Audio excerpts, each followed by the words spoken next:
confiance. Vouloir sortir. Vouloir sortir d'Égypte. Ouais. Manishma.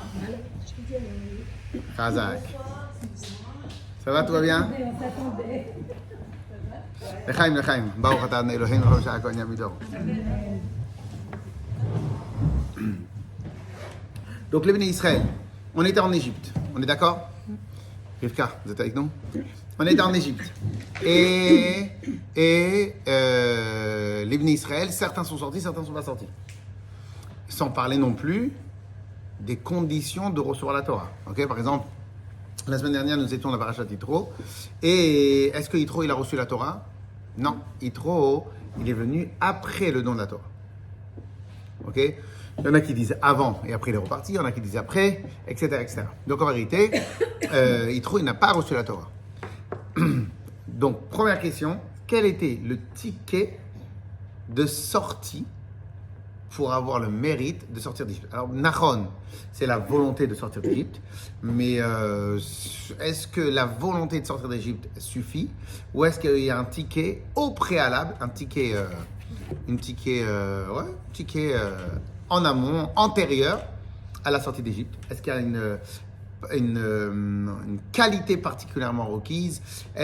Quel est le ticket, vraiment le ticket émet de la sortie d'Égypte, qui va devenir aussi le ticket pour recevoir la Torah? Donc en fin de compte, quel était le ticket? Quel était comment on va dire ça?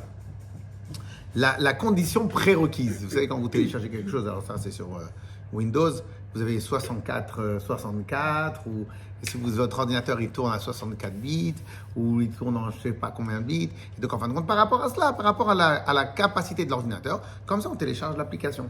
De la même manière, vous avez une résolution, vous avez un prérequis pour pouvoir recevoir la Torah. Est-ce qu'on avait un prérequis, une qualité prérequise pour pouvoir sortir d'Égypte, une qualité prérequise pour pouvoir recevoir la Torah? Est-ce qu'on peut aussi rajouter dessus, dans la question, est-ce qu'Hachem aurait pu donner la Torah à n'importe quel peuple? Oui, parce qu'il l'a proposé à tout le monde. Très bien, mais est-ce que c'était... Nachon. Mais quand il a proposé à tout le monde la Torah, est-ce qu'il a proposé en tant que public relation? Ou il s'est dit... bon, c'est impossible de dire qu'Hachem fait juste du public relation. Mais est-ce qu'en fin de compte, il a proposé la Torah pour dire que... pour enlever l'argument des autres peuples, pour dire tu as proposé au Bnei Israël, mais tu n'as pas proposé à nous? Donc en fin de compte, Hachem va se retrouver avec une crise politique majeure. Ok, donc il a demandé pour prouver quelque part que les autres peuples ne la voulaient pas. Et donc pour les Bnei Israël, vous avez voulu la Torah. Ok, donc mais est-ce qu'il aurait pu proposer, est-ce qu'en fin de compte, Hachem, il a choisi leur âme Israël, mais il aurait pu choisir n'importe quel autre peuple? Ou est-ce qu'il y avait une qualité prérequise chez les Bnei Israël, que c'est cette qualité-là qui a fait chavirer le cœur des Bnei de Hachem, et que par rapport à cette qualité-là, Kadosh Baruch Hu, il a donné la Torah. Ok, si maintenant je veux télécharger, vous avez des Apple Store, ok, alors vous avez Apple Store, mais vous ne pouvez pas pour télécharger une application Android sur Apple, ok, d'abord parce que c'est un sacrilège, et deuxièmement parce que tout simplement vous pouvez pas, parce qu'il faut avoir une armature, il faut avoir une programmation, il faut avoir un système d'exploitation qui est lié avec la chose. Alors quel était le ticket pour pouvoir sortir d'Égypte? L'application, l'iOS, pour pouvoir sortir d'Égypte. Quelle était la particularité spéciale de pouvoir sortir d'Égypte? Ça, c'est un. Est-ce que cette particularité-là, on en avait besoin pour recevoir la Torah? Est-ce que les Bnei Israël l'ont pas eu? Et voilà, donc ça, c'est la question ouverte. Je vous laisse répondre un tout petit peu. Je vois pour recevoir la Torah, mais je vois pas pour la... Je ne sais pas si c'est un rapport avec la sortie d'Égypte. Pas de problème, je vous laisse. Croire en Dieu, croire en Hachem, ouais, avant la Emouna. Alors justement, avec cette histoire-là de Emouna, j'ai quand même une petite question, parce qu'en fin de compte, oui, pourquoi pas, ça aurait pu être la Emouna. Mais ils ont douté. Ils ont douté à l'ouverture de la mer. Ils ont douté pour la manne. Ils ont douté quasiment tout le temps. Quasiment tout le temps. Donc en fin de compte, la Emouna, je sais pas.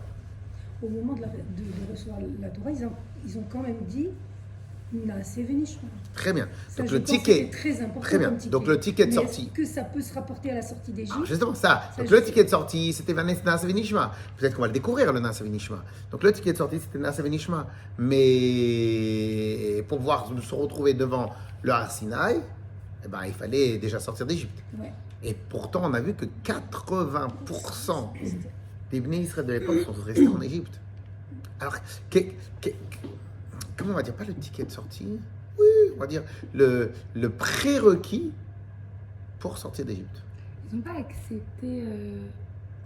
Ils ont accepté quelque chose que les autres peuples n'ont pas accepté. Quoi? C'était pas les. C'est Venishma, peut-être. Non. Vous vous rappelez? Je sais plus. C'était pas cette condition.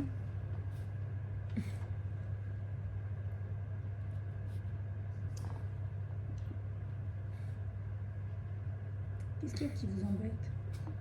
Qu'est-ce Quelqu'un qui me se dit passe? demain on a rendez-vous à 20h30, mais je ne rappelle plus qu'on a rendez-vous à 20h30. J'ai cru qu'il se passait quelque chose de bizarre. Non. Il me dit demain pour 20h30, qu'est-ce qu'on fait? Ok. Alors, on va voir après. Alors,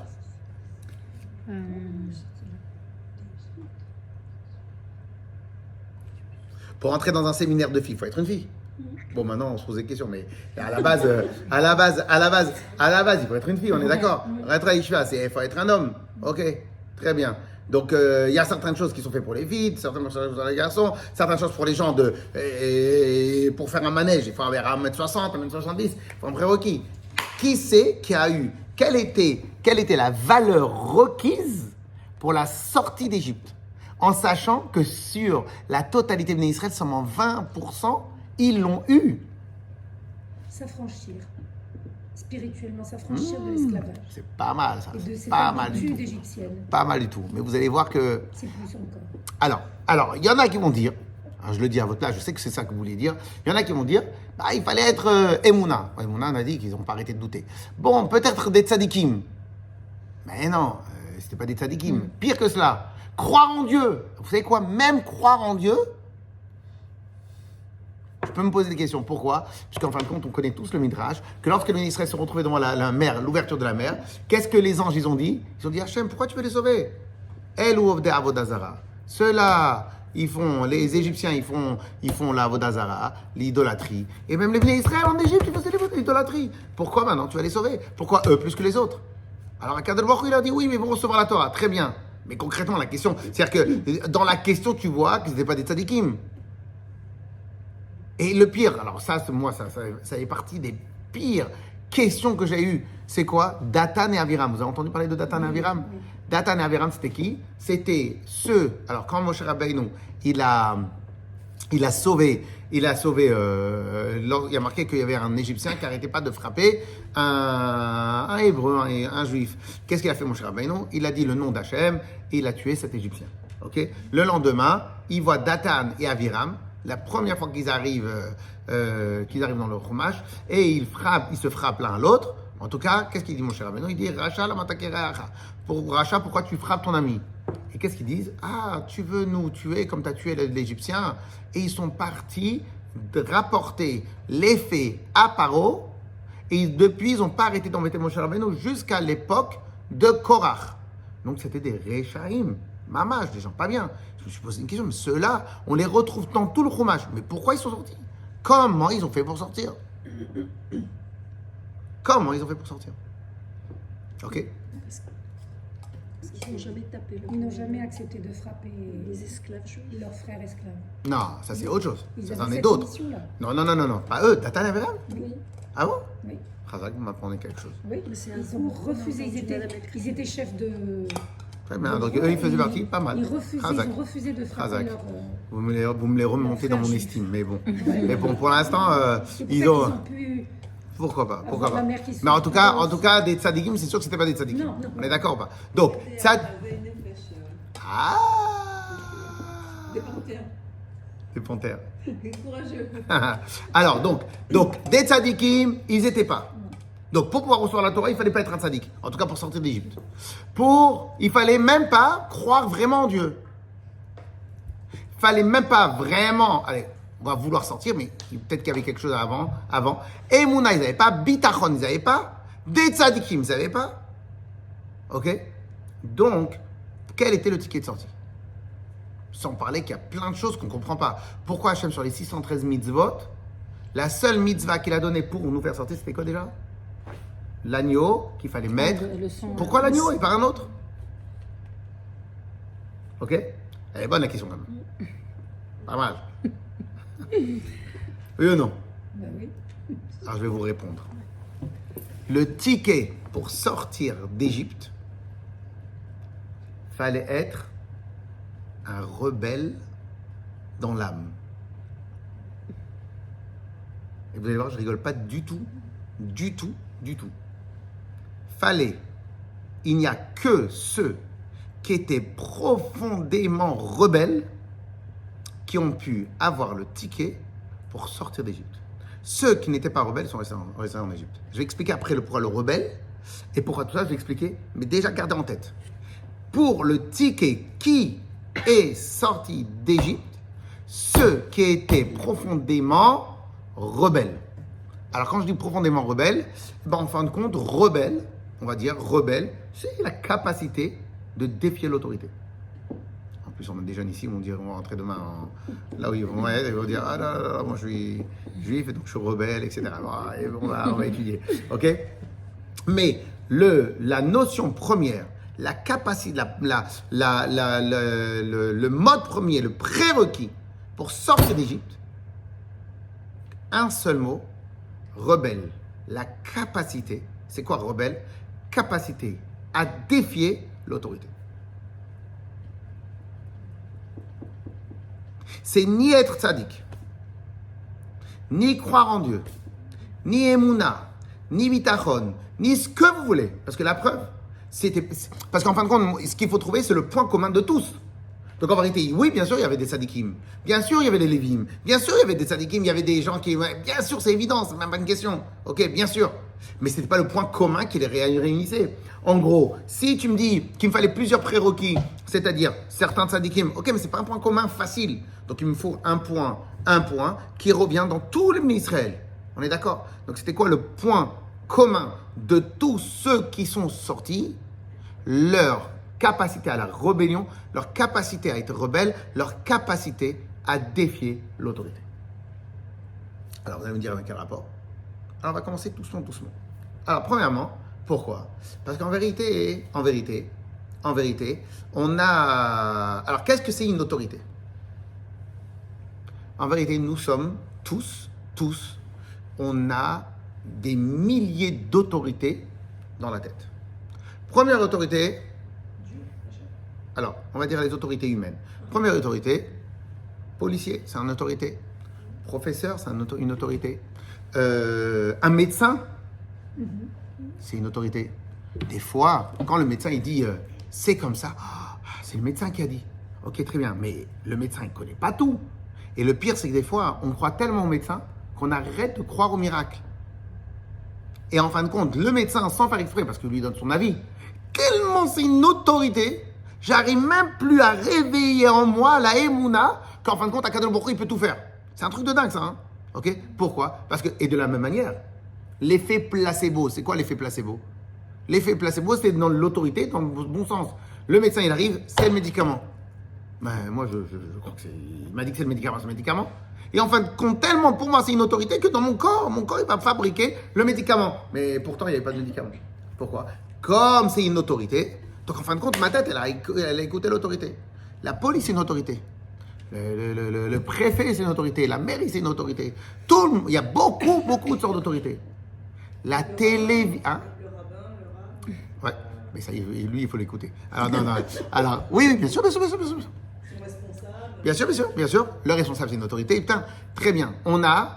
La télé, c'est une autorité. La télé, c'est une autorité. Si on le veut. Non, la télé, c'est une autorité. Ah, ils ont dit ça à la télé. Vous voulez pas que je vous rappelle tous les catastrophes qu'il y a eu il y a 3 ans? Si on n'a aucun sens critique, oui. Très bien, mais c'est une autorité.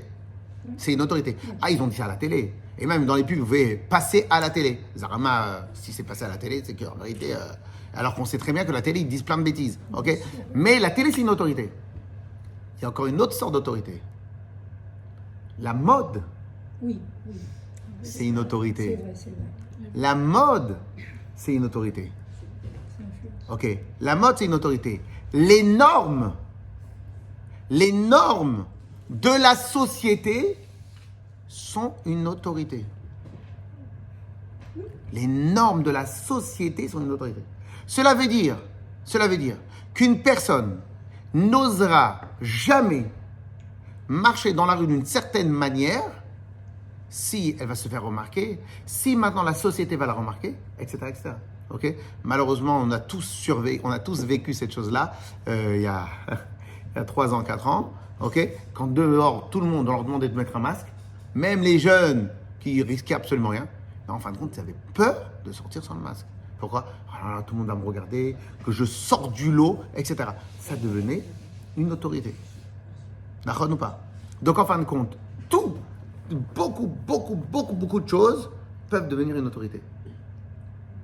Et en fin de compte, je ne sais pas si c'était vraiment lié, mais une fois, on était dans un fête pour les enfants et il y avait un ballon. Bon, je ne pense pas que c'était très lié, mais c'était rigolo. Il y avait un ballon par terre. Tous les enfants, aucun n'a pensé à déplacer le ballon. Ils ont sauté au-dessus du ballon, ils sont partis sur le côté du ballon. Et ils étaient 15, ils ont tous, c'était rigolo quand je regardais. Ils ont sauté, truc. Personne n'a pris le ballon, l'a déplacé. Pourquoi personne n'a pris le ballon, l'a déplacé ? Parce qu'en fin de compte, si le ballon il est là, c'est qu'il doit être là. Donc en fin de compte, bien évidemment, c'est vraiment très, très, très léger. Mais en fin de compte, la notion de l'autorité, elle peut être quasi omniprésente. Tout est une autorité. Ok ? Très bien. Quelles sont les personnes qui ont eu le plus d'autorité sur Terre, plus de pouvoir sur Terre, sont les pharaons. Pourquoi ? Parce qu'en fin de compte, les pharaons, qu'est-ce qu'ils faisaient ? Ils avaient leur autorité de la police, mais en fin de compte, ils avaient le culte de la personnalité. Le culte, ils étaient aussi une divinité. Et en devenant une divinité, sans parler que les pharaons, ils avaient toujours le même nom. Donc en fin de compte, d'enfant en enfant, de père en fils, on avait toujours le symbole du pharaon qui était là, qui était avant tout le monde, qui était, etc., etc. Et il devenait la source de tout. Lui-même, dans les psukim, il a marqué que même le pharaon, il a eu la chutzpah de dire, c'est moi le Nil, c'est moi qui l'ai fabriqué le Nil. Donc, en fin de compte, les paros et tous les paros qu'il y avait, les policiers de l'Égypte, en fin de compte, sont aussi une autorité. Le mode de vie égyptien est une autorité. Le confort, bien que le confort, il était quasi nul, parce qu'en fin de compte, on faisait du mal au Bnei Israël. Mais ça aussi, c'est une autorité. Les règles qui existent sont une autorité. Et en finale, qu'est-ce qu'ils ont eu ces 80 ? Qu'est-ce qu'ils ont eu ces 20 qui sont sortis et les 80 qui sont restés ? Est-ce que vous croyez que les 80 qui sont restés là-bas, est-ce que vous croyez vraiment qu'ils ne croyaient pas en Dieu ? C'est évident qu'ils croyaient en Dieu. Ils ont vu le miracle. Mais alors pourquoi ils ne sont pas sortis ? Parce que Paro ne veut pas. Parce que Paro ne nous l'a pas dit. Parce que nous, on sait c'est qui Paro. Mais Hachem, oui, il fait des miracles. Ok, mais, comme combien de fois vous avez pu avoir des discussions avec plein de gens, vous leur prouvez A plus B. Et après, vous disent, je suis d'accord avec toi. Non, mais je ne peux pas faire. Mais pourquoi je ne peux pas faire ? Parce qu'en fin de compte, il n'a pas assez de courage de pouvoir aller au-delà des normes qu'il a fait un préacquis à l'intérieur de lui. Ok ? Et donc, en fin de compte, qu'est-ce qui se passe ? Tout paro et tout le reste, tout ça, c'est une autorité. Et en fin de compte, c'est quoi les 20 qui sont sortis et les 80 qui sont sortis ? Eh bien, en fin de compte, les 80 qui sont restés, c'est ceux qui n'avaient pas de capacité de défier l'autorité. Les 20 qui sont sortis, c'est ceux qui étaient capables de voir leur oppresseur et assez de ressources à l'intérieur de eux pour que leur oppresseur, jusqu'à il y a 1 an, c'était vraiment leur oppresseur. Et bien en fin de compte, ils disent bye bye, on s'en va. J'en suis sûr que quelqu'un qui a été soumis toute sa vie, même si demain il devient riche, il continue quelque part à être soumis. Pourquoi ? C'est devenu dans ses gènes. Ok ? Donc en fin de compte, eux, ça fait 210 ans qu'ils sont soumis, 210 ans qu'ils sont esclaves. Et bien en fin de compte, dans ces 210 ans-là, tout ce qui s'est passé, Ils ont infiltré leur mode de pensée. Cette infiltration du mode de pensée est devenue leur norme. Ils n'avaient pas la capacité mentale de pouvoir s'opposer à ces normes. Les 20 qui sont sortis, c'est les 20% des Bnei Israël qui avaient la capacité de défier l'autorité. Alors, ce qui est très marrant, c'est qu'en vérité, vous avez un scientologique, comme ça on dit, un scientifique, scientologue, qui est science de la... De la santé. Non, en La vérité, secte. quelqu'un qui est sciences humaines, les sciences humaines. Ah, d'accord. Un scientifique de Un sciences humaines. scientifique. Ok, des sciences humaines, ça Moi, marche. scientologue, c'est la secte. Alors, qu'est-ce qui se passe? Ce scientifique-là, il s'appelle Milgram, un grand professeur. Vous avez entendu parler? Oui.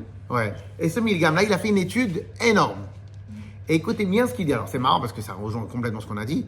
Et écoutez bien ce qu'il dit. Il dit 80% des gens de la population, vous pouvez chercher sur Milgram sur Internet, 80% des gens de la population n'ont pas les ressources pour défier une autorité. C'est pas celui qui a fait l'expérience avec l'électricité. Je sais pas. Ah, c'est lui. Oh là là, c'est terrible. Il a fait quoi, lui? Des fausses expériences, les gens ne savent pas. On donne aux personnes l'ordre d'augmenter l'électricité pour faire avouer quelque chose à quelqu'un. Maintenant, il n'y a pas d'électricité dans le bouton, mais on voit l'homme de l'autre côté, il crie, mais il sent rien, il a pas mal, mais il crie, et ben la plupart, ils poussent l'électricité. Hein. Ils ont poussé l'électricité jusqu'au bout. Ils poussent. Et il lui dit, mais je ne veux pas te faire du mal, mais à vous, mais dis. Parce qu'il a écouté l'autorité. Justement, parce que l'autorité à côté Bravo. dit, mais va plus loin, il faut il n'a pas donné la bonne réponse, va plus loin. Ouais. Donc l'autre, il allait jusqu'aux quantités maximales. C'est terrible. Il électrocute la Oh personne. là là, très bien, je vais L'autre regarder. ne sent rien, il Je joue vais le regarder, jeu. je vais regarder. Mais c'est Khazak. affreux. Khazak. Affreux. Parce qu'il a dû se faire passer pour une police ou autre C'est chose, ça. une autorité. C'est Ah, ça. clair ou pas? Professeur, Magnifique, bravo, Khazak. Non, Khazak. pas. C'était pour faire une expérience. Oui, j'ai compris. Il dit à la personne, vous allez participer à une expérience. J'ai compris. Ok, d'accord, mais il écoute ce qu'on lui dit. Parce que c'est un médecin, autre chose. Alors, il y a quelqu'un, un médecin ici, il dit j'arrête de donner des conseils quand je ne suis pas dans mon cabinet. Pourquoi? Parce que le même conseil, il n'écoute pas. Quand je suis dans mon cabinet, il écoute. Et en plus, quand je donne le conseil, c'est gratuit. Dans mon cabinet, je fais payer. Donc j'attends qu'il vienne dans mon cabinet et je lui donne le conseil. Pourquoi? Parce que comme maintenant j'ai la blouse et il vient de la blouse blanche et il vient dans mon cabinet, maintenant je suis une autorité, donc maintenant il écoute. Mais si maintenant je n'ai pas la blouse blanche, en fin de compte, il ne vient pas. Donc cela veut dire. Donc qu'est-ce qui se passe? Donc en vérité, là, donc ce Milgram-là, il a fait quoi? Il a fait une expérience. 80% des gens sur la Terre n'ont pas les ressources, le terme il est très fort, n'ont pas les ressources pour défier un ordre émanant d'une autorité. Je n'ai pas les ressources. Donc je ne sais pas le faire, je n'ai pas les ressources. C'est un truc de dingue. Ok? Donc en fin de compte, qu'est-ce qui se passe? Si maintenant tu prends tous les Bnei Israël qui sont sortis d'Égypte, et bien en fin de compte, si tu veux voir le point commun qu'il y avait entre tout cela, le point commun, c'était leur capacité à la rébellion, leur capacité à défier l'autorité. C'est un truc de dingue. Parce que si vous regardez bien, sinon vous ne trouvez pas de point commun positif dans tous ceux qui sont sortis d'Égypte. Vous ne trouvez pas... Et Emouna, ils n'avaient pas tous la Emouna. Tzadik, ils n'étaient pas tous des tzadiks. L'étude de la Torah, ils n'étaient pas tous. Les Lévi'im, ils étudiaient la Torah. Le reste, non. Ok? Emouna dans Moshe Rabbeinu, pas tous. Bitachon, non, etc. En fin de compte, si vous regardez bien, ils étaient tous, on dit le terme hétéroclite. Dans leur pensée, ils étaient hétéroclites. Il n'y avait pas un seul point commun qui était vraiment pour tout le monde. Quand ils étaient devant la mer, il y a marqué, il y avait 4 groupes. Un, il voulait retourner en Égypte, l'autre, il voulait truc, l'autre, ça. Il y en a certains qui voulaient se suicider. Ok? Donc cela veut dire qu'en fin de compte, il n'y a pas de point commun. Alors pourquoi eux, ils ne sont sortis pas les autres 80? Réponse. Ce qu'ils avaient de particulier, c'était leur côté rebelle, leur capacité à défier l'autorité, le côté rebelle. Ok? Très bien.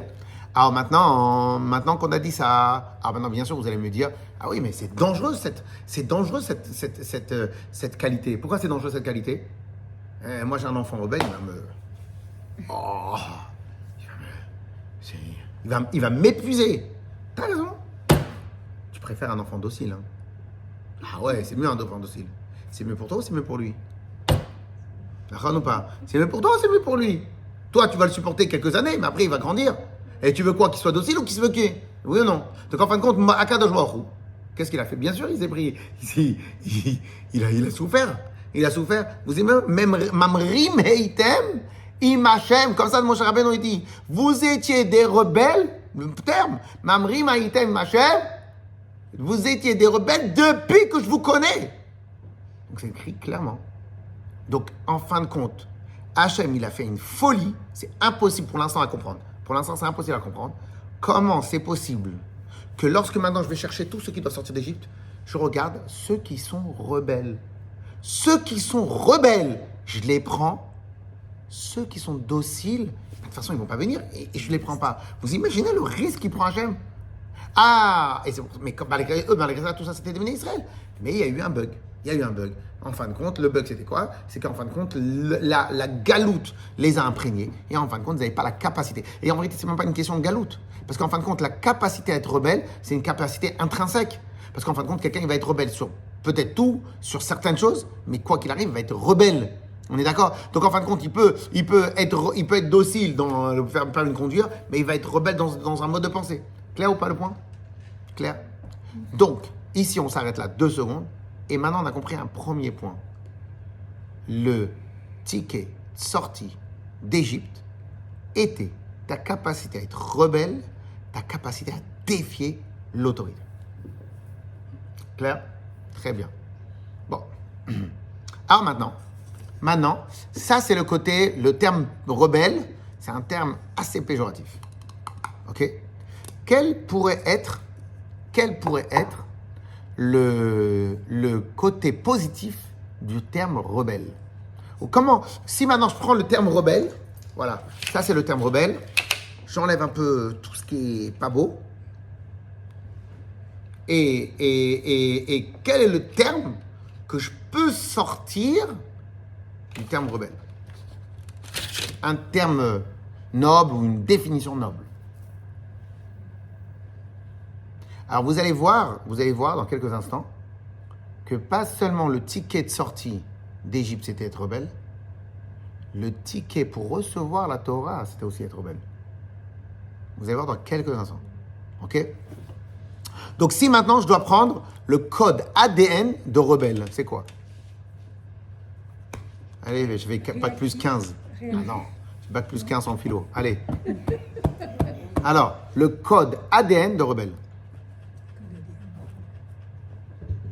Réni. C'est un mot long ou comment qu'on cherche? Non, c'est une définition. La définition. Bah, le code ADN. La définition du rebelle. La désobéissance. Oui, déjà, ça reste péjoratif. Donc, le côté, la définition. Vous prenez quelque chose, tout est sale, vous nettoyez un peu à droite, un peu à gauche, vous le venez, vous le sortez, vous avez le truc. C'est la azout, c'est le courage. Très bien, très bien, très bien. Alors, il est possible qu'il y ait plusieurs définitions, mais la définition profonde de rebelle. Qui n'est jamais d'accord. Qui fait ses propres choix. Vous rapprochez. Alors, j'attends encore un peu ou vous me trouvez autre chose? C'est pas mal du tout. Fidèle à lui-même. Bravo. Définition de rebelle, c'est quoi? Comment on va dire? Je suis moi-même l'autorité.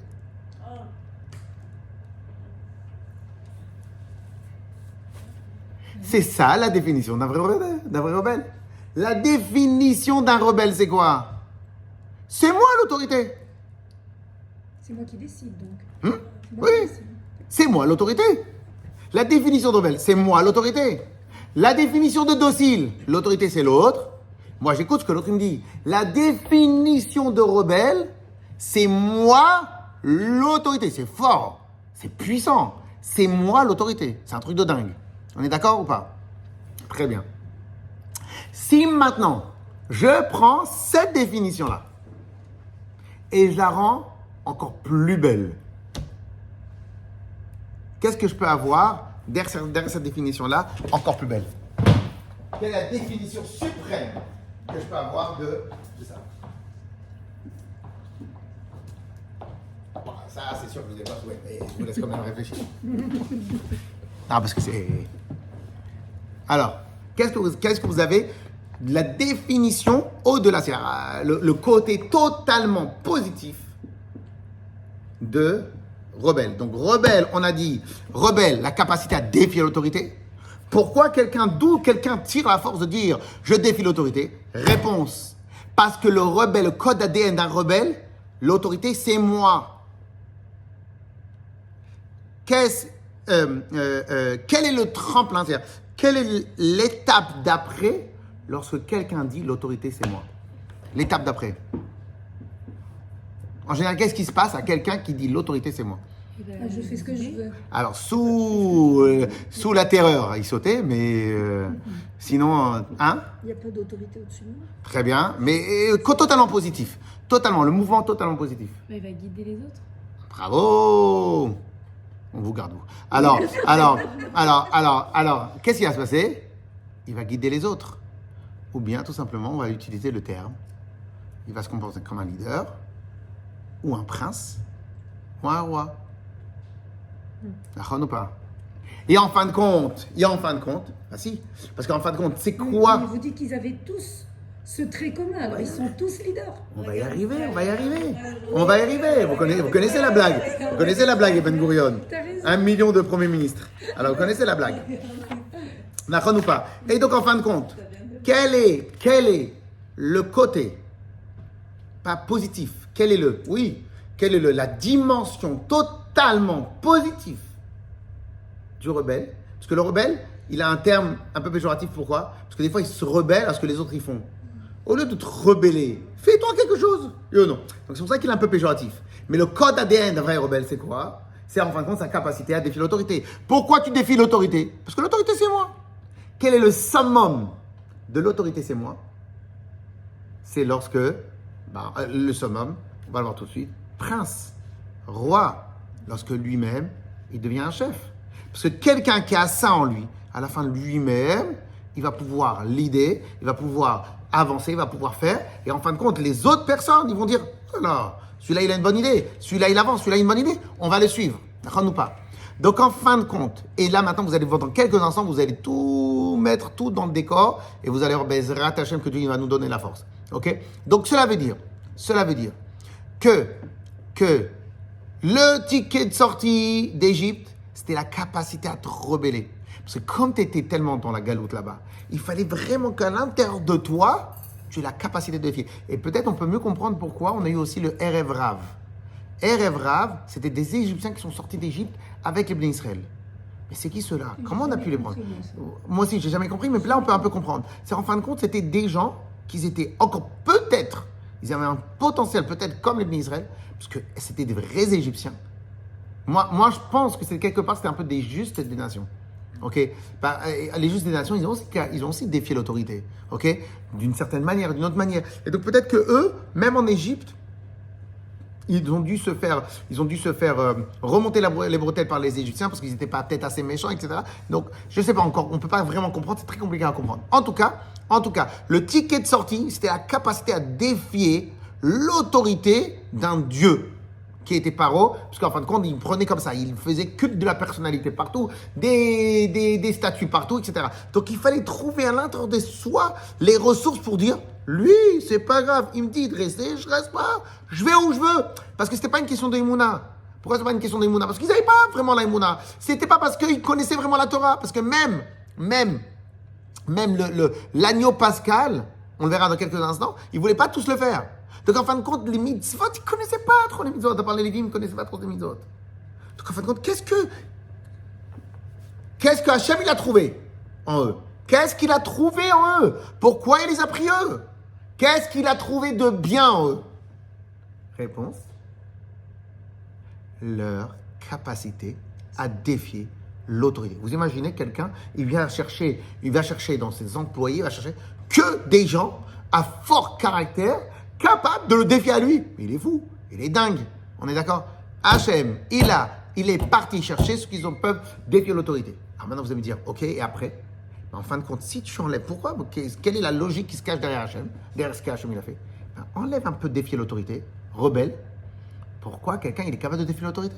Parce qu'il a assez d'ego, il a assez de puissance en lui, de ressources en lui, pour considérer qu'il est lui-même l'autorité. C'est pour ça que l'autre, peu importe ce qu'il me dit. C'est très fort, hein? C'est pas stam. C'est pas stam. Il faut aller le chercher, cette histoire-là. Ok? Maintenant, tu viens, tu sautes totalement dans le côté super positif de cette notion-là. Tu passes à leader. Nachon? Très bien. Maintenant, on va commencer un tout petit peu à avancer dans le texte. Alors, maintenant qu'on a étudié ça, on va remettre un peu les morceaux du puzzle. Vient Moshe Rabbeinu, il a troisième mois, donc ils sont sortis en Nissan, Iyar, Sivan. Donc Rosh Chodesh Sivan, les bénis Israël sont arrivés en bas du Har Sinaï. Hachem il donne l'ordre à Moshe Rabbeinu de préparer le Har Israël. Donc il y a plusieurs préparations qu'ils font. Il y a un moment, Hachem il dit à Moshe Rabbeinu, quand on marque les Beth Yaakov, Metagel les bénis Israël. Comme ça, vous allez dire aux bénis Israël. Premièrement, vous avez vu de vos propres yeux, c'est moi qui suis allé vous chercher. Et je vous ai pris, Vaïsa etrem alkan fenesharim, Vavi etrem elai, etc., etc. Donc j'ai fait vraiment tout ça pour vous. Ok, très bien. Et là maintenant, signez en bas de la page votre engagement avant que je donne la Torah. Quel engagement? Que vous soyez des gens bien? C'était ça l'engagement, non? Quel engagement il a dit? Je vais vérifier un truc.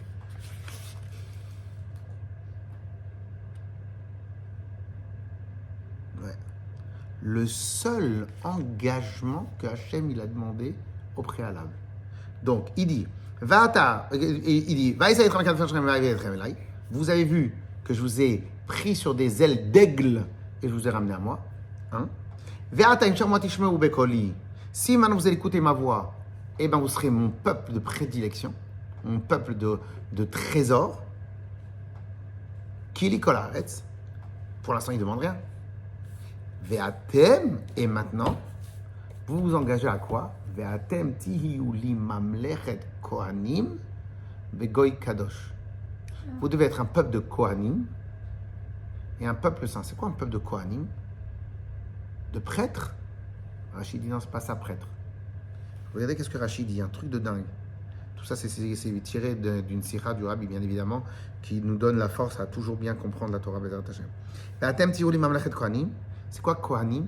Sarim, un peuple de princes.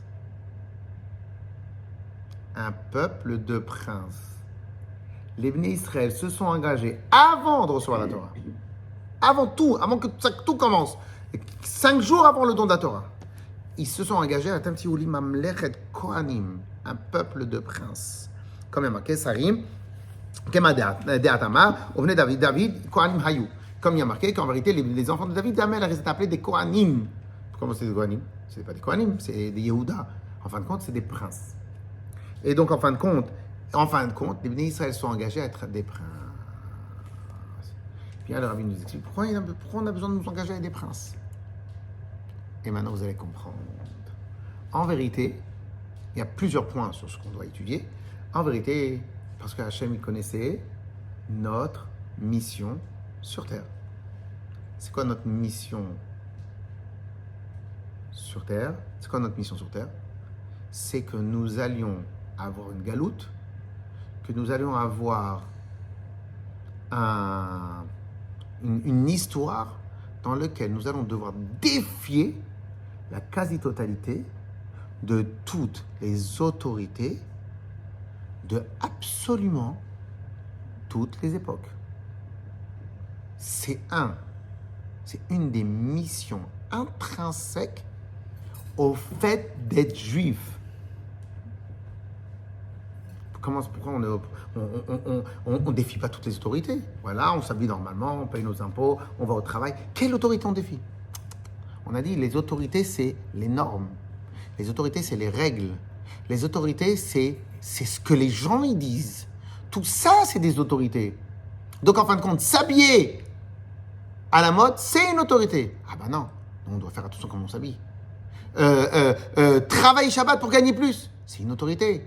Mais non, nous, on est de Israël. Donc, nous, on doit avoir assez de ressources pour comprendre que la seule autorité que j'ai, en fin de compte, elle me tire d'Akadosh Baruch Hu. Qu'en fin de compte, l'autorité qu'il y a à l'extérieur, et c'est pour ça qu'en vérité, les Bnei Israël, ils ont été quasiment dans toutes les révolutions du monde. À toutes les révolutions, les Bnei Israël, ils étaient là. Pourquoi ils étaient là? Pourquoi les Bnei Israël, à toutes les révolutions du monde, ils étaient là? Réponse. Parce qu'ils sont intrinsèquement, et c'est marqué noir sur blanc, que c'était une des conditions sine qua non pour pouvoir recevoir la Torah. Alors maintenant, le problème, c'est que c'est une qualité ou un outil. Donc des fois, l'outil, je peux l'utiliser dans le bien, des fois, l'outil, je peux l'utiliser dans le mal. Pourquoi? Parce que je peux être rebelle dans des bêtises ou être rebelle dans les bonnes choses. C'est-à-dire que je suis rebelle des bêtises, je ne fais pas comme les autres, et je fais encore comme les autres, je vais à contre-revers pour faire les choses bien comme il faut. D'accord? Mais c'est une qualité. Et donc, en fin de compte, comme dans tout, on peut utiliser les choses, on peut utiliser les outils, c'est un outil. On peut utiliser cet outil-là dans le bien, on peut utiliser cet outil-là dans le mal.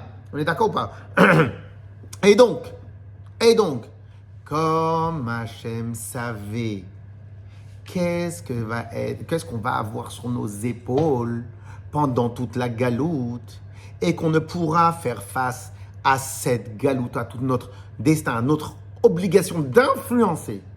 Lorsque maintenant quelqu'un il va manger, Shabbat, il mange, mais c'est une mitzvah de manger. Lorsqu'il va faire des choses, il faudra penser à la mitzvah. C'est absolument un contre-courant de tout ce que le monde il peut vouloir. Comme Akadosh Baruch Hu, il sait que notre travail à nous, c'est d'influencer, de pouvoir influencer. Donc il fallait que j'engage dans mon peuple des gens qui ont assez d'ego. Maintenant, ça double tranchant.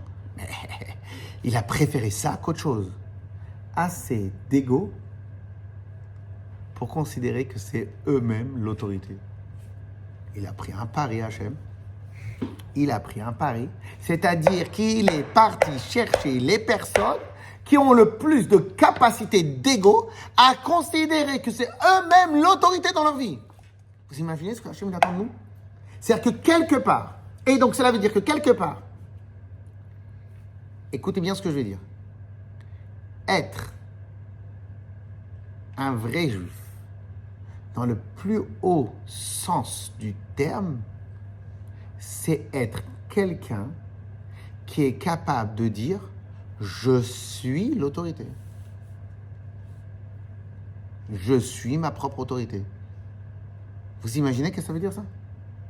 Ça, c'est la première qualité. Et après, une fois que j'ai cette qualité bien développée chez moi, je vais dire, maintenant, vous pouvez dire ce que vous voulez. Le matin, peu importe ce qui se passe, je fais la tefila, ça, truc, les mitzvot, bouger de Shabbat, étudier la Torah, faire attention. Tout le monde aime le Lashon Hara. Moi, je vais faire attention à pas ma bouche. Et les autres, ils sont dans ce sens-là, je vais être. Donc, en fin de compte, peut-être quelque part, le plus haut niveau de service à Hachem, c'est servir Hachem avec un ego, avec une qualité de rebelle, une qualité de défier l'autorité, et donc une qualité de prince. Pourquoi maintenant le terme prince? Parce qu'en vérité, le prince, c'est la première autorité du royaume, donc de la suite. Donc en fin de compte, il doit être une autorité, pour qu'après de lui va être inspiré de le reste de l'autorité. Truc de dingue ou pas? Truc de dingue. Et c'est pour ça qu'en vérité, pendant toutes les galoutes, merci à Kadosh Baruch Hu, merci à tous nos ancêtres, pendant toutes les galoutes, merci à Hachem, et que Hachem nous fasse en sorte qu'on puisse servir Dieu comme il faut, et bien ils n'ont jamais réussi à Baruch Hachem à faire du mal à tout leur âme Israël. Pourquoi? Parce qu'ils étaient devant des dingues. À chaque fois, ils se sont retrouvés devant des dingues. Une minorité qui tu peux rien leur faire. Ils n'écoutent rien. Ils n'écoutent rien. Bien évidemment, il faut savoir l'utiliser dans le bon escient. Clair ou pas? Oui. Très bien. Alors maintenant, on a compris. Ah, très bien. Alors maintenant, Et maintenant, une fois qu'on a compris tout le prérequis pour être un bon juif, vous imaginez, c'est la première fois que vous allez dans un cours, on vous demande, pour être un bon juif, il faut être un rebelle, quand même. D'habitude, on vous dit dans tous les cours, ah non, il faut bien écouter. Non, non, non, non, non, non. Pour être un bon Yehudi, il faut être capable d'être, au passage, comme on a dit le terme Yehudi, vous savez que être Yehudi, vous savez, c'est que Yehudi, c'est un adjectif qualificatif. Il y a marqué comme ça dans la Megillah, dans la Gemara, que pourquoi on appelait Mordechai à Yehudi, alors que Mordechai n'était pas de la tribu de Yehuda, Mordechai était de la tribu de Binyamin. Pourquoi on l'appelait Yehudi? Parce qu'on a retrouvé dans tous les écrits de la Torah que Yehudi, c'est l'adjectif qualificatif qu'on donne à tous ceux qui se rebellent contre la Avodah Zarah. Donc en vérité, le terme profond de Yehudi, c'est la capacité à se rebeller contre la Avodah Zarah. Saïder, on est d'accord sur ce point-là? Très bien. Alors maintenant, Hachem est dans la galère. Il est dans la galère. Puisque maintenant Hachem n'a pas d'autre choix. Puisque Hachem a choisi des rebelles. Donc, pourquoi il donne des lois à suivre? Parce que ces personnes, ils avaient quand même la foi. Oui, mais c'était pas le prérequis. Le prérequis, c'était pas la foi. Mais ils savaient que en faisant ça, quelqu'un d'autre allait les sauver. Ils sont pas partis pour rien. Non, bien sûr, vous avez un peu raison qu'ils avaient la foi, mais c'était pas le pourcentage le plus élevé chez eux. Oui, mais ils avaient tous ce pourcentage. Enfin, tout le monde avait cette capacité à croire en Dieu. Parce que sinon, ils ne se seraient jamais écartés du groupe. Et mais après, ils n'ont pas arrêté de se rebeller. Pourquoi ils n'ont pas arrêté de rendre fou, mon cher Benoît? Mais ils ont vu les miracles de leur propre Dieu. Alors pourquoi les autres 80 ne sont pas sortis? Puisqu'ils ont vu les miracles. Parce que du coup, eux, ils étaient pas. Ils voulaient suivre les normes et ils voulaient pas. Donc, vous voyez bien que je peux avoir une émouna, je peux même voir la vérité en face de moi, mais si je n'ai pas les ressources pour la défier, l'autorité. Oui, moi je parle des 20%. Donc, les 20. Donc en gros, on a tous vécu en Égypte les miracles, on a tous entendu Moshe Rabbeinu, même les Égyptiens, ils avaient peur de Moshe Rabbeinu, comme ça il y a marqué. Okay? Donc tout le monde connaissait Moshe Rabbeinu, tout le monde a vu les miracles, les Égyptiens, les Juifs, tout le monde. Mais vous voyez bien que le fait d'avoir vu les miracles n'était pas suffisant. Et non, c'est un truc de dingue. C'est un truc de dingue. Et même dans la vie de tous les jours, tu peux montrer des choses extraordinaires à quelqu'un. Le gars, il va dire non, j'ose pas. Mais quoi, tu oses pas? Mais c'est maintenant l'occasion. J'ose pas. Il faut oser en fait. En tout cas, dans les mitzvot, c'est sûr. Dans les mitzvot, c'est sûr. Après, peut-être qu'on a une sniout à avoir dans d'autres domaines. Ça dépend. Mais quand il y a le Hémet à protéger, dans le Hémet à protéger, il faut oser. On est d'accord ou pas? Très bien. Alors maintenant, puisque maintenant je comprends plus rien, alors du coup je comprends plus rien. Donc, Hachem, il choisit des rebelles. Des gens que c'est eux l'autorité. Et qu'est-ce qu'il leur fait? Il leur donne des mitzvot à suivre. Mais t'as aucune chance. D'accord? T'as aucune chance. C'est-à-dire, tu choisis des rebelles, et après, ces rebelles-là, tu leur dis maintenant, il faut me suivre. Mais tu nous as choisis parce qu'on est rebelles. Donc pourquoi tu veux qu'on te suive?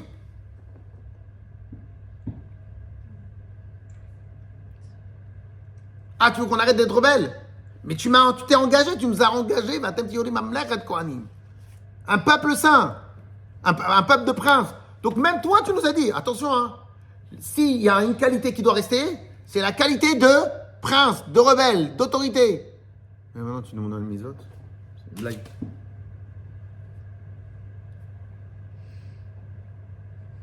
Et c'est là, hein, un des plus grands copyrights de la Torah. Naase venishma. Naase venishma. Traduction de Naase venishma. Nous nous engageons à faire, nous nous engageons à comprendre. Ça veut dire quoi, nous nous engageons à comprendre? Si un Yehudi, il passe sa vie à faire sans comprendre, il a fait la moitié de son engagement. Pour recevoir la Torah, tu t'es engagé à deux choses. Tu t'es engagé à faire, et Hachem il te dit, ok, mais attends, à faire, 2 secondes, il y en a plein qui s'engagent à faire. Là, j'accepte pas. Non, pardon, je me suis trompé. On s'est engagé à faire et à comprendre. Pourquoi comprendre? Pourquoi c'était tellement important pour Hachem? Pourquoi? Il y a tellement de religions où les fidèles, ils s'engagent à faire. Pourquoi nous, on s'est engagés comme des je sais pas quoi, à faire et à comprendre? Mais pourquoi? Fais comme les autres. Engage-toi à faire. Engage-toi à faire. Sois un bon fidèle. Engage-toi à faire. C'est pour ça le terme fidèle. Engage-toi à faire. Pourquoi tu t'engages à faire et à comprendre? Et qu'est-ce qu'il a dit Hachem? Ah, merci Hachem. Ah, super. Vous êtes engagé à faire et à comprendre. Qu'est-ce qui a marqué? 600 000 ou 1 200 000 ou 600 000 anges sont venus leur donner 2 couronnes. Une couronne pour Naas et une couronne pour Nishma. Et en fin de compte, Hachem, il a donné la Torah que parce qu'on s'est engagé aux deux. C'est qu'Hachem, en fin de compte, il a dit ouf. Pourquoi il a dit ouf? Et pourquoi si on s'était engagé à faire, ça n'aurait pas suffi? Parce qu'en fin de compte, là, maintenant, c'est cohérent. En quoi c'est cohérent? Si tu es un rebelle, si tu es une personne que l'autorité doit émaner que de toi, la seule manière de te faire adhérer, c'est que tu comprennes ce que tu fais. Et lorsque tu comprends profondément ce que tu fais, tu n'as plus besoin d'autorité. Tu deviens toi-même l'autorité. Et c'est pour cela aussi que les Bnei Israël, on a un autre copyright mondial exclusif dans l'univers. C'est quoi? C'est notre obligation. On est le seul peuple qui a une obligation d'étudier la Torah. Tous les autres peuples ont une obligation d'appliquer les commandements. On est le seul peuple qui a une obligation d'apprendre, d'étudier. À la yeshiva, combien de mitzvot on fait à la yeshiva? Combien? Tzedaka un peu le matin. Avat Israël, si on est sympa avec les copains. Mais sinon, combien de mitzvot on fait? Les brachot, on fait quoi? On fait une mitzvah d'étude. Donc l'endroit le plus kadosh de la vie d'un juif, c'est la yeshiva. C'est l'endroit où tu fais le moins de mitzvot. Pourquoi? Parce que c'est davka l'endroit où tu prends ta vraie dimension de Yehudi. C'est-à-dire que tu apprends vraiment ce que Hachem, tu apprends à la Torah.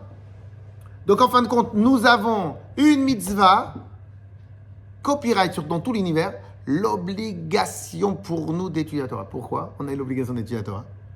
Parce que c'est lié concrètement, c'est lié intrinsèquement avec ce pourquoi Hachem t'a sorti d'Égypte, ce à quoi tu t'es engagé, ce à quoi tu es censé être ta nature.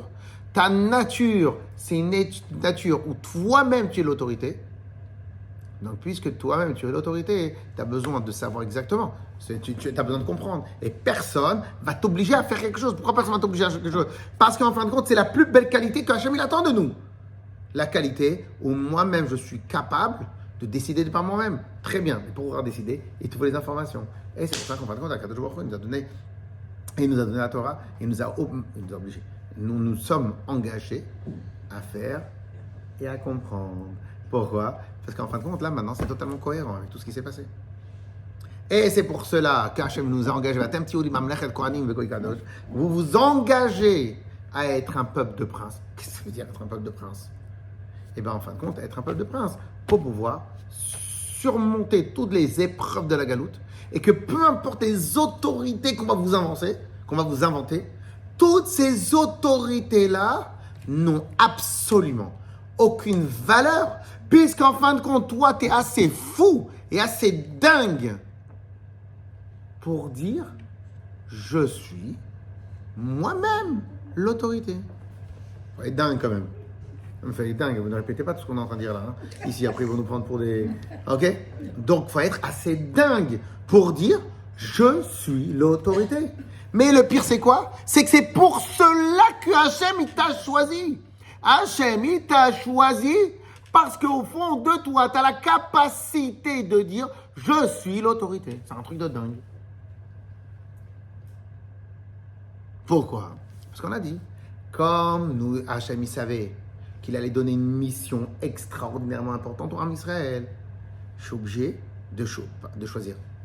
Et c'est Bnei Israël, pour porter cette mission-là, ils sont obligés d'en avoir un préalable requis. C'est quoi le préalable requis?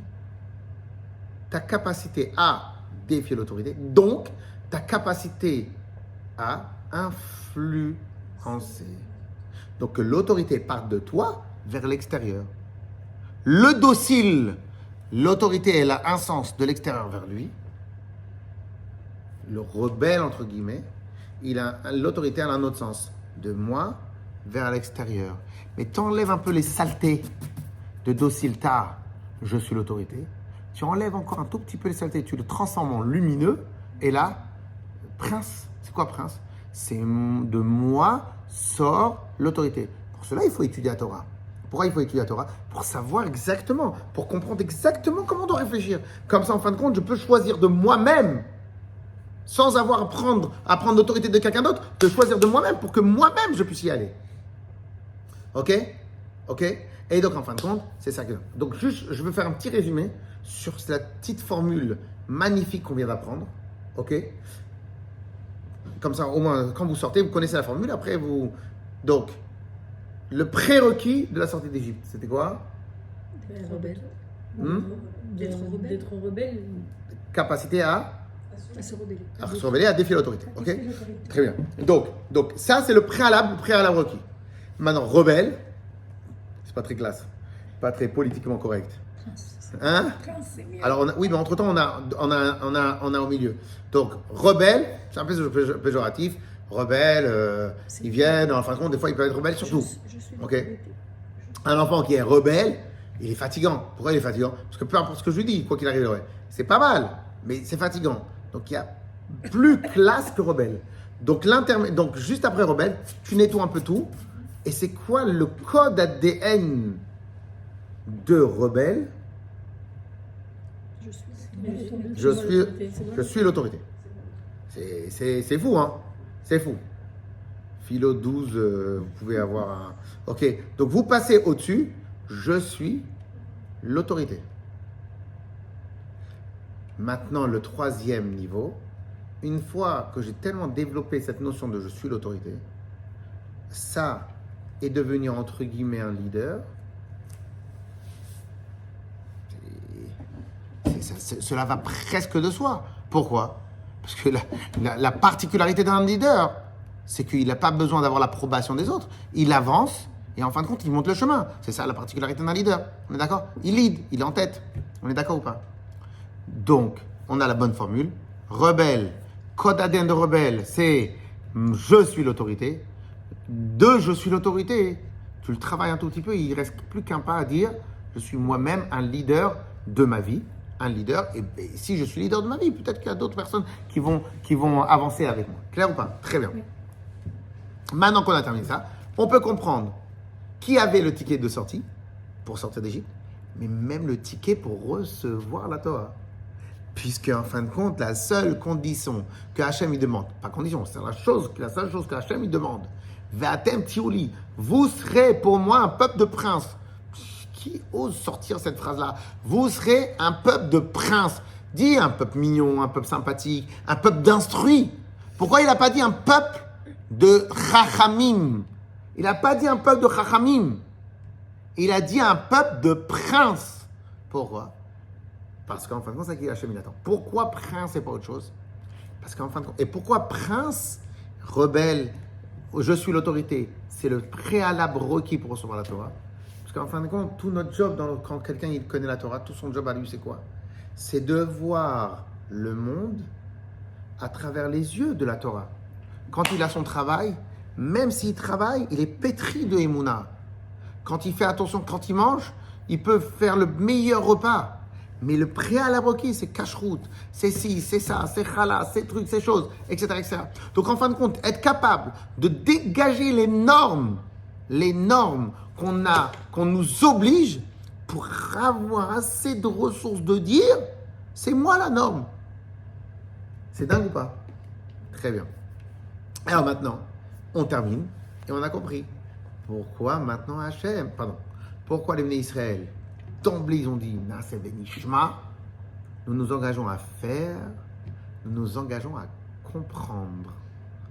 Pourquoi deux choses? Tous les autres peuples ils ont dit Naaseh. Ils appliquent ce qu'on leur demande. Nous on est assez lourd pour dire Naaseh Benishma. Parce qu'en fin de compte, le seul moyen pour qu'un rebelle te suive, c'est qu'il comprenne et qu'il adhère. Donc si les Bnei Israël, ils ne s'étaient pas engagés à comprendre, Hachem leur a dit en fin de compte, vous n'êtes pas des rebelles. Parce qu'un rebelle, ça va sortir de sa bouche. Naaseh Venishma. Et on va écouter. Parce que si tu ne dis pas le mot, on va apprendre. Parce que si tu ne dis pas le mot, on s'engage à comprendre. En fin de compte, t'es un mytho. Parce qu'un rebelle, il ne peut pas vivre, il ne peut pas faire, il ne peut pas bouger, il ne peut pas adhérer s'il n'a pas compris. Clair? Magnifique. Et là, maintenant, on peut comprendre comment est l'enchaînement des parachas, en tout cas entre Yitro et Mishpatim. Dans Yitro, on a eu les mitzvot les plus importantes, les 10 commandements, Akadosh Baruch Hu se révèle, etc., etc. Et juste après, quelle est la mitzvah, quelle est la paracha qu'on nous enseigne? Mishpatim. Et c'est quoi Mishpatim? Mishpatim, c'est les lois. Vous connaissez tous les 3 catégories de mitzvot dans la Torah. On a les mitzvot qui sont appelés des chukim, je parle du plus haut niveau. Au milieu, les mitzvot qui sont appelés edot. En dessous, les mitzvot qui sont appelés mishpatim. Quelle est la différence entre les 3? La première chukim, c'est les mitzvot où il y a le moins d'explications. Elles sont des décrets divins. On a l'emblème de chukim, c'est Paradouma, la vache rousse. C'est des choses qu'en fin de compte, rien ne colle, rien n'est cohérent. Ça, c'est chukim. Ensuite, en dessous, on a edot. Edot, c'est par exemple le Shabbat. C'est quoi le Shabbat? Moi, j'y aurais pas pensé. Mais maintenant qu'Hachem nous l'a demandé, en fin de compte, ça reste logique, la vérité. Pessah, j'y aurais pas pensé. Mais maintenant qu'Hachem, il nous l'a demandé, en fin de compte, commémorer et se rappeler de la sortie d'Égypte, ça tient tellement la route qu'en fin de compte, ça coule de source. Donc, en fin de compte, ça n'émane pas de nous les êtres humains, ça émane d'Hachem, mais ça colle totalement avec notre manière de penser. Mais Mishpatim, c'est quoi? C'est les lois sociales. Les lois sociales. Et en général, les lois sociales, c'est les lois les plus logiques qui existent. Et donc, en fin de compte, comme le Rabbi souligne, il dit, c'est quoi l'enchaînement? Normalement, après la mitzvah, après Shabbat, après Yitro, on nous apprend que la Torah, elle provient de la grandeur d'Akadosh Baruch Hu. Normalement, tu aurais dû m'associer la Shabbat d'après avec des grandes mitzvot, comme on a après. Trouma, Tetzaveh, Kitissa, Vayakel, Pekoudé, des mitzvot, où Hachem, il fait que des décrets. Je veux comme ça le Mishkan, je veux comme ça la maison, je veux comme ça le Haron, je veux comme ça si. Et c'est que des décrets. Au moins, on est dans le même mouvement de Yitro. Yitro, entre guillemets, c'est des décrets. Pas des décrets, mais c'est des mitzvot qui sont d'une puissance phénoménale. Je continue avec ça. Pourquoi tu m'apprends les lois sociales? Et les lois sociales, en vérité, quasiment toutes les lois ressemblent, beaucoup de lois qu'on a dans Mishpatim ressemblent aux lois que n'importe quel pays peut mettre en place. Pourquoi? Parce qu'en fin de compte, c'est ça. L'association de recevoir la Torah, le mouvement de recevoir la Torah, est un mouvement dans lequel on a un réflexe de comprendre les choses les plus intellectuelles de la Torah et se les approprier de la manière la plus intellectuelle de la Torah. Ok? Et donc, je vais terminer sur juste la première phrase de Ve'ela Mishpatim Asher Tasim Lefnehem. Il y a marqué comme ça. Vous prenez le Rashi, un Rashi extraordinaire. En tout cas, moi, je le considère extraordinaire. Traduction, Ve'ele Amishpatim. Et voici les lois Asher Tasim Lifnehem que tu vas exposer devant les Bnei Israël. Le Rashi, le Midrash, je ne comprends pas trop. C'est quoi Asher Tasim Lifnehem? C'est quoi Asher Tasim que tu vas mettre devant eux? C'est quoi mettre? Que tu vas enseigner. Ve'ele Amishpatim Asher Telamed à Bnei Israël. Voici les lois que tu vas enseigner aux Bnei Israël. C'est quoi Asher Tasim Lifnehem? Rashi nous dit un truc de dingue. Alors il dit Amar lo Akadosh Baruch Hu le Moshe. Alors, si un jour, est-ce que vous savez c'est quoi l'obscurantisme? Vous avez déjà entendu parler de ce mot. Qui peut me donner la définition de l'obscurantisme? L'obscurantisme, c'est un terme très lourd. Obscurantisme. Ceux qui refusent les lois, les règles. Non, c'est ceux qui font sans comprendre, pour moi, l'obscurantisme. Qui font des choses sans chercher à les comprendre. L'obscurantisme était un des outils les plus puissants de tous les tyrans du monde. C'est ça. Empêcher les autres de s'instruire. Bravo. Voilà. L'obscurantisme, c'est l'organisation par les pouvoirs de l'ignorance des peuples. Donc en fin de compte, les pouvoirs s'organisent pour que les peuples connaissent rien. Ok? Très bien. L'obscurantisme n'existe pas dans la Torah. Pourquoi? Parce qu'il a été donné dans la Torah. Non, vous allez voir tout de suite. Écoutez bien l'ordre que Hachem il a donné à Moshe. C'est impossible. Il n'y a que Hachem qui peut donner un ordre comme ça. Écoutez bien. Amar Akadosh Baruch Hu le Moshe. Akadosh Baruch Hu, il a dit à Moshe que tu saches, Moshe. N'imagine pas un seul instant que ton job en tant que rave, c'est de leur faire apprendre par cœur et après tu t'en vas. Lo tale al dat chalomar. N'imagine pas un seul instant que tu vas dire je vais leur apprendre 2 ou 3 fois, ils vont apprendre par cœur, et après ils se débrouillent tout seuls. Et je ne me fatigue pas à leur faire comprendre toutes les raisons de chaque chose. C'est pour ça qu'il y a marqué que tu vas poser devant eux. Moshe Rabbeinu, il devait donner un cours qui soit tellement limpide que toutes les explications du cours, ils soient posées que Shulchan Aruch. Shulchan Aruch, ça veut dire une table dressée. Qu'en fin de compte, l'élève, il vient, c'est tellement limpide dans sa tête qu'en fin de compte, l'élève, il demande, tu lui poses des questions. Bon, ça, c'est quoi la loi? C'est ça. Et pourquoi? Parce que ça. Très bien. Et quelle est la logique de ça? Ça. Très bien. Et ça, c'est quoi le... Et pourquoi tu fais cette bracha-là? Cette bracha-là, parce qu'il y a ça. Et pourquoi maintenant ça ici? Il faut que ça soit tellement clair dans leur esprit que pas tu leur apprends, ils doivent apprendre par cœur. Non, il n'y a pas de par cœur dans la Torah. Tu dois leur exposer jusqu'à que les moindres détails de la logique, il est.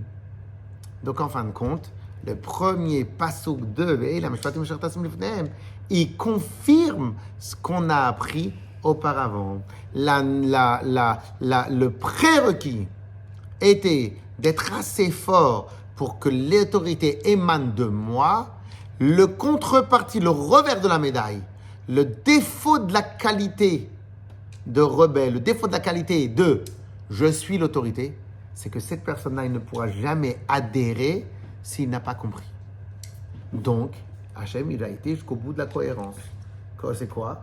En fin de compte, pour que les Bnei Israël puissent exploiter à 100% leur capacité, il faut que je leur donne tout, jusqu'à tel point qu'ils vont dire moi j'ai envie de ce gâteau.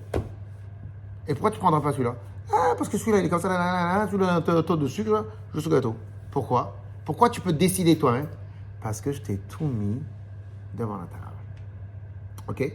Donc voilà, on a terminé maintenant. Et donc en fin de compte, si déjà on peut se rappeler qu'en fin de compte, ce qu'on nous demande à nous, les Bnei Israël, la docilité, tu prends, ça devient un gros mot. En fin de compte, ce qu'Akadosh Baruch Hu nous demande, c'est d'aller chercher les ressources à l'intérieur de nous. Et c'était ça, la condition sine qua non qu'Hachem nous a donné à la Torah, d'aller chercher les ressources à l'intérieur de nous pour pouvoir défier toute autorité.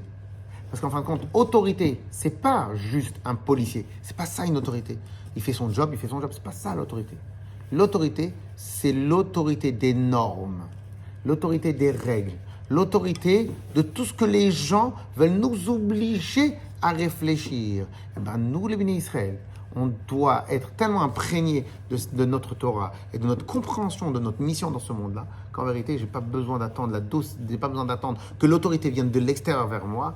Et en fin de compte, c'est à moi de donner cette épice-là, c'est à moi de donner ce goût-là dans ma vie de tous les jours. Et ce goût-là, c'est quoi? C'est pouvoir mettre vraiment Akadosh Baruch Hu dans les choses les plus simples de la vie, les plus compliquées de la vie. Chazak ou Baruch. Merci beaucoup.